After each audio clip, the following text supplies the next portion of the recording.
Hello, everyone. I am Spencer. I'm Lara. And we are Married with Board Games. We've had a great time sharing our reviews and our thoughts with everybody. And we're excited because we're finally doing our top 100 games of all time. We bit the bullet. We're helping out. This is part of the Dice Towers fundraiser for this year. This was a stretch goal, and so we were glad that it was met. So thank you, number one, for supporting the Dice Tower if you were part of that. But number two, thank you for making this possible. We're very excited to be able to do this. Right. You might recognize some of the games on our list from some of the games we've reviewed. But so we do want to first start off by telling you how we came about this list. Right. So the goal was to make a list of 100 games that, number one, we enjoy playing together. Don't want to put a list of games or put a game on the list that we don't enjoy playing. Right. And so just to put a game out there. Right. So number one, we enjoy all these games, and we collaborated together on what the list should consist of. Now, as far as ranking that, we did two separate rankings. Lara ranked the games 1 through 100 by herself, and I did it by myself. And then we averaged those ranks together. And so, even if she may have rated a game higher than me, again, that's what happens when you average something. It goes to a number that's in the middle. So we see that as a kind of a compromise of what we would give the game rating. Mm-hmm. So that's how we came about this list that you'll see. So we're starting off with numbers 100 through 91. And Lara, why don't you kick things off with number 100?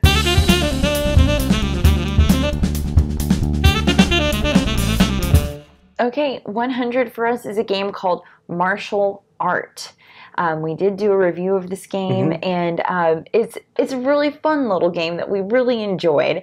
And it's a compact little game, and it's basically kind of like War. Yeah. And but you can play it with more than two people. Yeah. I mean, what was the player range on it? 2 to 4. 2 to 4, and because you can have more than one deck. Yeah. And it's got beautiful artwork from Japan, I believe, like Katsushika Hokusai, but several other artists, and it's all historical artwork, representative of all of the different military warrior factions in feudal Japan. Yeah. And it's absolutely lovely to look at. It's fun to play. Well, what I like about it that sets it aside from something like War is those abilities that the cards have. Right. Really, since you're each of those different little things, like a samurai or maybe like a shogun or something like that, they do have their own special abilities. And I'll let you take it from there. Well, yeah. And I don't really have anything else to say other than that. It just really changes things up, makes your decisions more, you think about it a little bit more, makes it more in depth. Right, because you've got to think, should I hold this one back and play it this time? Because what is my opponent going to play? Right. Or should I play it now?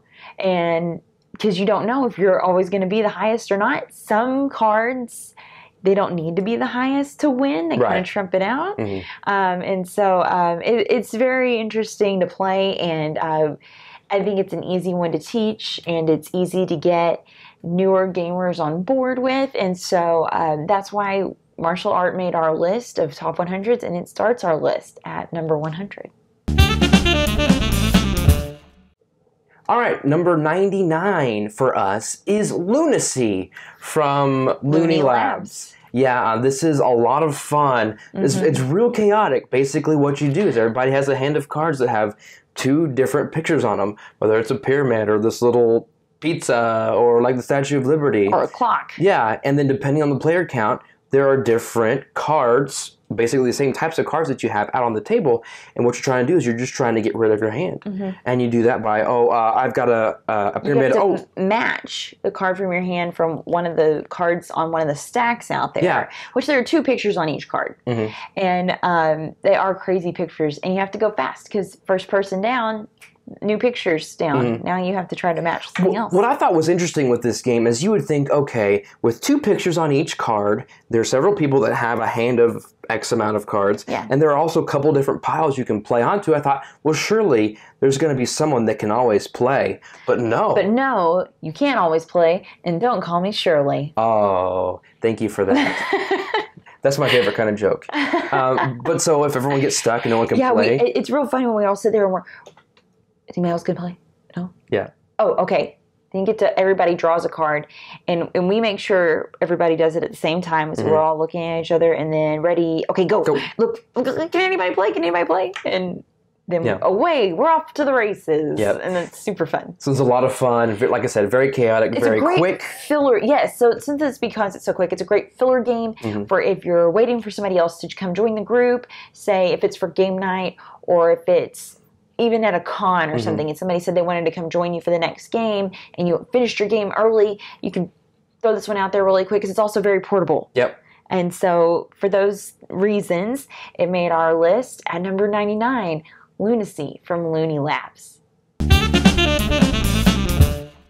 Okay, so next on our list at 98 is Machikoro from IDW and Pandasaurus. And specifically, the Bright Lights Big City version, the one that was a Target exclusive. Right, so it has the expansion included in it. Essentially, yeah. And we were first introduced to this game by a friend. It's a couple of friends of ours. They're another gaming couple, and it wasn't the best first experience. Not for me, at least. I don't know about you. it was just a It's still a learning thing of trying to not letting yourself get so caught up that you get emotional about the game. Yes, it's one of those games where you have to realize, okay, this is that type of game. All right, I'm going with it. And what's the twist is that it wasn't me getting emotional about the game, and that doesn't normally happen. Yeah, I'm usually fine. When it's normally the other way around. Yeah. This time. Yeah, that's me. And I guess that's why I liked it better, to the point that I asked for it for Christmas and received it. And we've played it a couple times since then, and I think you're... Oh, yeah, I like it a lot better now. That's been fun, and it's an interesting engine building game, easily accessible to new players. I mean, simple. I mean, the main thing is that you have to be paying attention to what buildings you have and what other people roll, and whether or not you can actually do that. Make sure that you read the words correctly on there, if it's on another player's turn, or if it has to be on your turn, or if it's on anybody's turn, you can do that action. Well, what I like about it is making the decision of how profitable is this card going to be for me? You know, realistically, how many times am I going to get payment from this card, basically? Right, because it's based on... You have to spend money to purchase that card, and then it depends on what somebody else rolls or what you roll, what number that is, for it to reward you, basically. And some of those cards, a 12 has to be rolled. Granted, you might want to wait to get that card later when people start rolling 2 to 3 dice to purchase that card and use it, but things like that. It's fun to watch that. You definitely have to be in the right mindset for this game, which is fun because I like calling people jerks. It's like, you jerk, stop taking my money. That's so true. It happens quite frequently. And then you also might you might need to be ready for a long haul, because the last game that I remember playing, it was a pretty long game. Yeah, it really does vary based on the experience of the people playing, knowing what cards to go after, and obviously the roll of the die. You may just have to house rule it. If it starts getting too long, there are those games that you play that after a while it's like, okay, whoever gets the next point wins, or whatever, just to end the game. Sometimes it just takes too long. And that may be the case with this game, but I think it's still fun and a good way to play lots of fun engine building. And that's Machikoro from IDW and Pandasaurus games. 97! We're here at 97. I'm excited about the number 97. It's one of my favorite numbers. We've got a lot of other numbers to go after this. We do. Okay, number 97 is Concept. Maybe that's why you're excited. Concept from Repos Productions. I really like the idea of this game.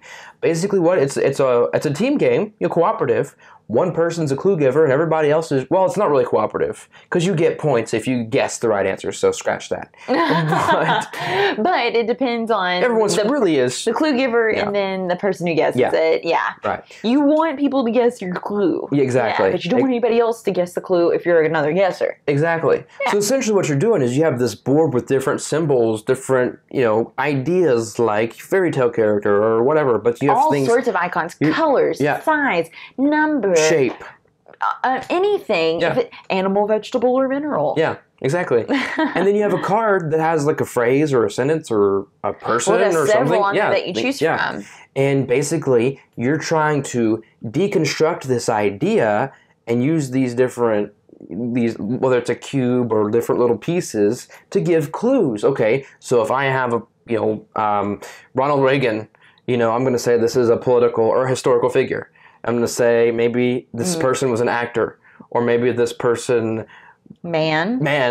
It's almost like if you've played Codenames, it's kind of like a visual, not Codenames pictures. It's a charades board game. Kind of. Yeah. But it plays better than that. I really enjoy it, and especially when you get stuck sometimes, especially if the phrase, sometimes you're like, oh, well, surely I can get people to guess this. Right? And like we had one, it was Pokemon, right? Or was it Pokemon? Yeah, and nobody was able to guess it. Nothing. And we went through 3 clue givers. And so I love it. And, I think it's super fun. It's really neat to, as the clue giver, to deconstruct this idea into just a couple of different elements. You have to plan your attack. Yeah. Which way am I going to go at it? I mean, like with Pokemon, am I going to go at it from the video game side, or am I going to go at it from the cartoon side, or am I going to go at it from the CCG side? Like, what do I do? I don't know. So we really love concept. All right, coming in at 96 on our list is Temporum from Rio Grande Games. I like this because of the time flow thing and getting to move from the different time periods and possibly change time. Yes, I like that. That's really neat. And well, what I like about that is there can only be, so you have essentially like a pyramid of cards, really, and based on where these little markers are, the top card is the real time, but these different markers that move can determine which periods of time are the real time. And what I like is like you can really mess with somebody if they're doing something over in this card and like really benefiting from it. But if you change time, they have to move over to what the real time is. Yeah, so I really like that aspect of the game. It's real fun. You can't exist outside this alternate timeline. Right. There's no multiverse. Right. Not in this game, at least. Not in this game. And there are so many different cards to have for those different time periods, those different eras. Yeah. I really like that, especially like the futuristic ones are super fun, whether they could be like a utopia or just like a dystopia. Yeah. And it's really neat. And I like that concept of your influence. Right. Spread throughout the eras. Because that's basically what you're trying to do. You go visit these different eras and these different time periods, and based on the action that you do in those time periods, you're able to move your influence crowns further down the track. And once you get them all 10 of them down to the end, you win. Right. And I think it's so interesting to watch the different ways to do that. Everybody does it differently. Yeah, well, you have to, because they're always different cards, and I really enjoy that. Well, you can either go about it like one at a time, or wait to where you can move like all 5 at a time, or some people will move one crown all the way to the end and then start back at the top and go all the way down to the end. Everyone does it differently, and I like seeing that. Yeah, it's a lot of fun. It's a great time, and I think it's pretty easy to explain to people. Definitely. And that's Temporum from Rio Grande Games. Hour 96. 95. Okay, so we've already done 5, and we haven't talked about food yet. Oh no, I'm ready for some food. I'm so glad you said that. Let's talk about some games with food, and for this one, it's Walk on Fire from Green Couch Games. I love it. It's a great filler, great set collection game. With a dexterity element. Exactly. It's basically, you've got different types of foods. You've got your vegetables, you've got your meats like chicken or pork or whatever. You've got condiments, and then you've got your like starch. rice. It's either rice or noodles. And you're trying to build a dish. Yeah. And I love just like the artwork and the aesthetic of all of this. Like your rule book looks like a takeout menu. And the way that you build these dishes, I mean, they sound delicious to me. This is my kind of food. Not so much Spencer. And it's a lot of fun. And I love getting to stir fry action, the stir fry action. Yeah, flipping the different ingredients into the wok. Yeah. Well, and I like that it's not just, okay, you flip it. The thing actually has to flip in order for you to take it. I love the different, the variety. And there's some cards you don't want flipped and you have to flip them back. Right. And I like the variety of some of the elements, some of the different ingredients. If it's showing, you have to take it. Broccoli. If you take broccoli, if you have the most at the end of the game, you lose points. Right. Which is very thematic because you lose points when you eat broccoli. That is not in life. True, kids. Eat your broccoli. All the different point combinations, like with onions and I think it was peppers, and then having the most shrimp. All those different things. I think it's really fun, and the artwork is fun. All the food is so happy to see you. Yep. Very fun game. Lots of craziness happening with the flipping. Sometimes people will flip the entire, my gosh, the entire spread wok. of ingredients. Yeah. Well, and then what's funny is when they have to do the chop action. Oh, the chop is so much fun. Some people it does take some practice. And I'll admit, as owners of the game, and we play it a little bit more, we've got the chop down pretty good. And there's some people who just don't know how to chop it. Okay. Oh my goodness. I like to make it rain in Walk on Fire from Green Couch Games, our number 95. And coming in for our number 94 from Flying Frog Games, we were so fortunate to get to play Fortune and Glory. It's really bad. Hey, that's like worthy of Spencer Williams. It's true. Pretty sure. So this is another game that one of our friends introduced to us. Of course, we've played some Flying Frog games before. Really dig them. This one is very involved. Yes. Very oh my goodness. Big. Very large. Big box. And when you put all of it out, it takes up the entire table. But I think you have to have that because of this game. This is like, they might as well have called this Indiana Jones the board game. And yeah, I mean, I'm sure there were some licensing issues. You're just adventurers trying to collect, whether it's different artifacts, you're fighting Nazis. Yes! You're globetrotting, going from different areas of the map to get different things. And right. You're trying to gain glory or fortune, or both. Fortune and glory. And of course, it comes with the wonderful soundtrack. Yes.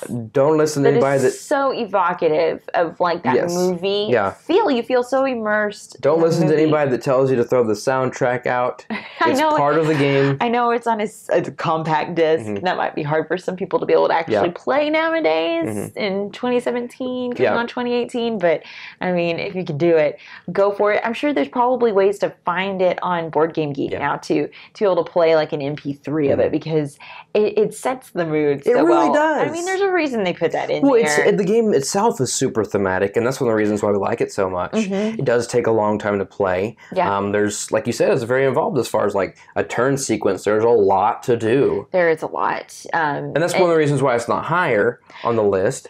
But we still have fun with it. Worthy, of course, of being on the list, at least. Yes, when and if we have time to play it, we love to do it. Yeah. It's just, it is a concerted effort, and it takes dedication. Yeah. But we really enjoy this game. We're so glad we've gotten to play it and experience Fortune and Glory from Flying Frog Games. This year, we had the opportunity to go to our first big con, and that was Dice Tower Con. Yes. And we had a blast there. And one of the great things about a con like this is that you have so many people that you can get together for a group. Right. And because of that, we were able to play Captain Sonar. Yes. Which we've chosen for our number 93 on the list. This was a blast. You have 2 teams of 4. You can play up to 8 people, which I wouldn't recommend playing under that because each person has an individual role. And I wouldn't want to cut short. I mean, I wouldn't want to lose any of those roles. Exactly. For fun. I mean, I'm interested to see how these newer versions with the smaller player counts work. But I definitely... I'm interested to see, just because I loved how each person on the team got to do those individual roles. Completely different. Their own different thing. Yeah, I really liked that. I love that it's real time, that everything's happening simultaneously. You're trying to pay attention to what the other team's doing, but you're also trying to focus on what you're doing too. You've got basically 8 people or 7 people you're trying to listen to, really. Oh my gosh, yes. And just trying to survive in the water, but also trying to blow up your opponent. It's great. We had a great time with this one. Would definitely love to play this one again, for sure. Right, yes. We love those different things. Real time, hidden movement. We don't get as much opportunity to play those games, but we really do enjoy it, especially when we get to play it in something like Captain Sonar. Number 92 for us is a small little game from Yellow, and that is Welcome to the Dungeon, which always, inevitably, someone will sing, "Welcome to the dungeon," like you just did. I so did it before we started rolling. I didn't think we were going to include that, but oh well, I'll go for it. Yeah. So this one is a great push your luck game. What I like that's unique about this is not every single person is controlling their own character, is that you're all basically invested in this one character. And on your turn, you're either removing a piece of equipment or passing or whatever. And so essentially what happens is your adventurer gets weaker and weaker. And at some point, you're either saying, "Pass, I'm out," or you're the last one standing. And you have to take this weakened adventurer through the dungeon. Oh, and all those, whatever you're about to face, the unknown. Pretty scary. It's great. I think it's an excellent push your luck game. It's one that I just, oh man, it's rough for me to play because, I mean, push your luck games as it is for me, I'm more for the dice rolling push your luck games. This, oh my gosh, I get so tense playing this game. So I'm going, I can't do this, I'm chickening. There's so much going into those decisions because, you know, some weapons are good for certain monsters. Yeah. And you may or may not encounter those monsters. So, okay, I got rid of this magical flute or whatever. I don't even know if that's the thing. But am I going to encounter the monster that this magical flute works against? I don't know. So you're definitely taking a gamble with this one. I love the artwork on it. It's very fun. It's good artwork. And I love this game. And we both enjoy it very much. Yeah. All right, rounding out this group of 10 on our segment, top 100 is Council of Verona from Crash Games. This is a neat game. I enjoy it. First of all, we are both theater majors. We have our degrees in theater. So that doesn't mean, though, that we're by default Shakespeare fans. True. Or if anything, Romeo and Juliet fans. Like, I don't think that's his best play. Anyway, I digress. It's really a neat game with all of the Capulets and the Montagues. So many different characters in here, and finding out their alignment and then bidding on who do you think's gonna be. Well, and secret bidding too. You have those tokens that have different numbers on them, and so I put this token on this person. It may be a 1, may be blank, it may be a 5. And so you have to keep that into consideration if you're gonna put one of your tokens on there. But then also when you're playing down the characters and the abilities that they use. Yeah. That's you can like swapping, move. Okay, so maybe I made a mistake earlier in the game. If I played on this character, they let me move one of my or if you're moving discs. Someone else's disc, thinking that it's a super high number and it's a blank. Exactly. Exactly. Man. So this one's a lot of fun, and it's a small game, short game, great filler game. Yeah. In fact, we should go back in time because we did a podcast episode where we talked about our top 5 filler games. I think this one would make my list of top 5 filler games. Yeah. I really do like this game. Yes. We don't play it enough. We don't, and I forgot about it for that list, and that's why. but when we were making our list for this one, it definitely had to be on it. And I enjoy the artwork. It's simplistic, but it's still nice to look at. I mean, you're not going to have photographs of these people. And, You're not? But what? But the drawings, I mean, they are representative of the characters. I think they do an excellent job. Yeah, and they really do. It's great artwork. Very good. And all of those things together really show that we enjoy Council of Verona. Number 91. Okay, so that'll wrap it up for our first 10 of our top 100. We're a tenth of the way there. We got some down. We got some down. We got started. I'm so glad we're actually doing this now. And I'm super excited to show these games to you. Maybe you're hearing about some that you haven't heard of before.